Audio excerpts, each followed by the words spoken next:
Mass murderer, psychopath, dictator, or political genius. He looks crass to the uninitiated, but what he is employing is actually psyops or psychological warfare. Psyops, or psychological operations, is a term used to describe the techniques of psychological manipulation used in warfare. These operations are used to deceive, confuse, disrupt, and demoralize the enemy, with an aim toward weakening enemy resistance, or even causing enemy forces to surrender and enemy populations to capitulate.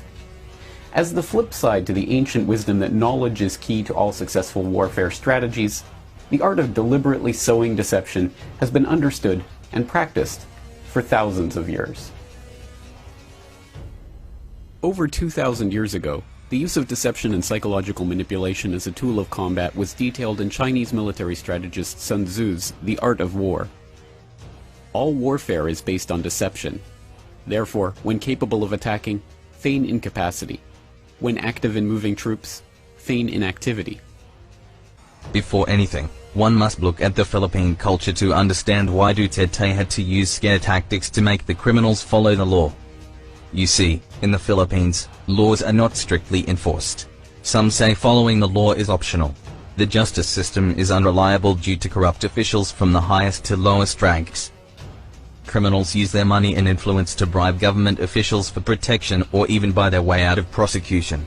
Duterte is aware of this corrupt system, being a prosecutor for 9 years.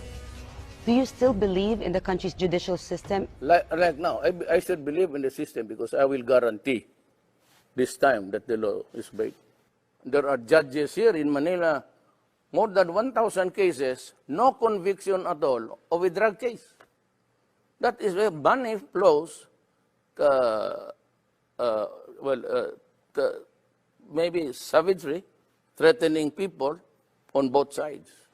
That is how it is played here. That's why we have this miserable thing about the drug problem now. I would rather intimidate and strike fear in the hearts of the criminals, just like what happened in Davao, when finally you can walk the streets, walk about in the streets at night, and you can eat anywhere at any time, and nobody would bother you. But does intimidation and striking fear work? Duterte's war on drugs has resulted in unprecedented success. 740,000 pushers and users have voluntarily surrendered. These people are not imprisoned. They are only made to swear an oath that they will stop selling or taking drugs. Publicly naming and shaming narco politicians have also resulted in their peaceful surrender. Mass murderer, psychopath, dictator, or political genius.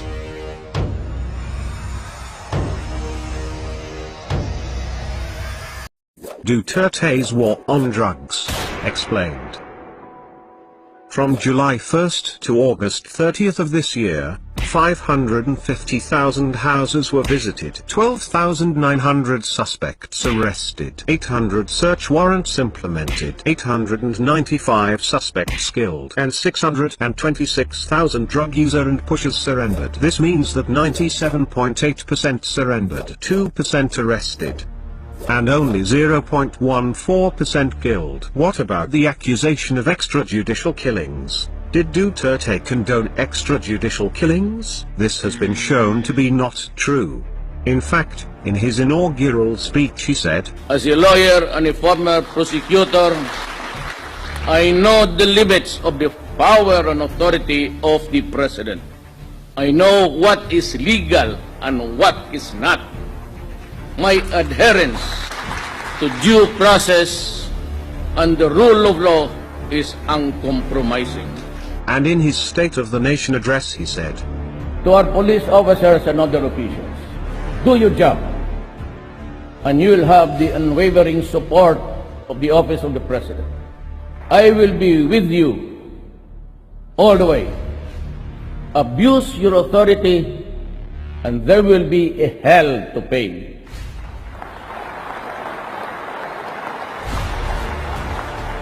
for you will have become worse than criminality itself. I order the National Police Commission to hasten the conduct of investigation and adjudication of administrative cases against police officers involved in criminal activity and illegal activity, and prescribe policies on lifestyle checks for PNP members. What about his shoot-to-kill orders? This is what he actually said. I repeat again for all everybody's consumption. Do not kill if you are not in danger of losing your life. But in effecting an arrest, when there is a violent resistance, because in effecting an arrest, you have to overcome the guy to bring him to the folds of the law. If you cannot bring him to the police station, if you cannot place him under the control of the law, because that is your job, to arrest, which means to overcome the resistance. But if the resistance is violent, thereby placing your life in jeopardy, shoot and shoot him dead. Can I be more clearer than that? But who is behind the vigilante killings? For the extrajudicial killing, they say, it's not the work of the police to be wrapping people with plastics and put them into the bag. That is not the job of the police.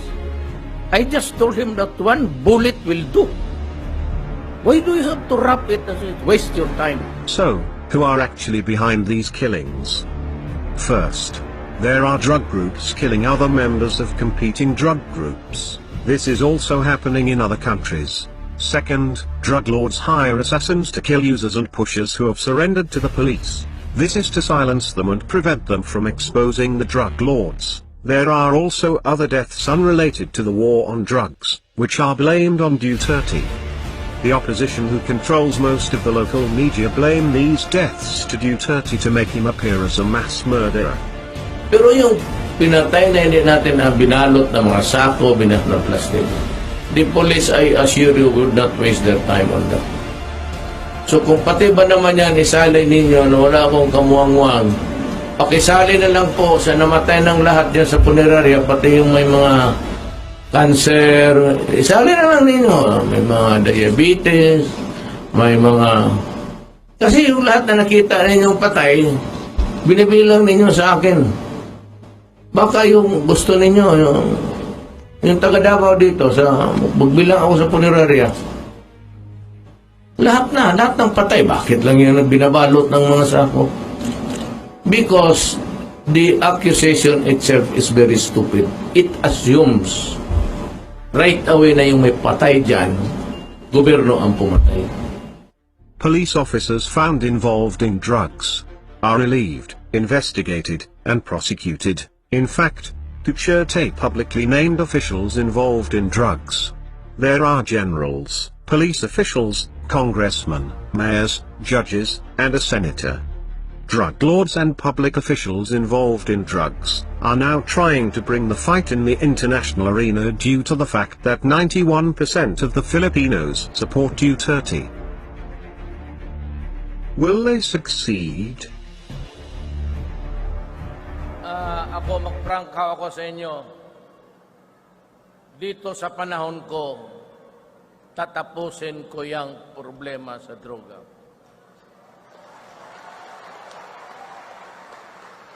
Sinisira ang bayan natin at ang mga anak natin na susunod sa atin dito sa mundong ito. Sinisira. Ako po'y galit.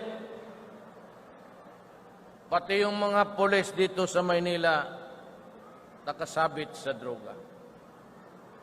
Ako po'y nakikiusap. Wag ho kayong pumasok dyan kasi papatayin ko talaga kayo.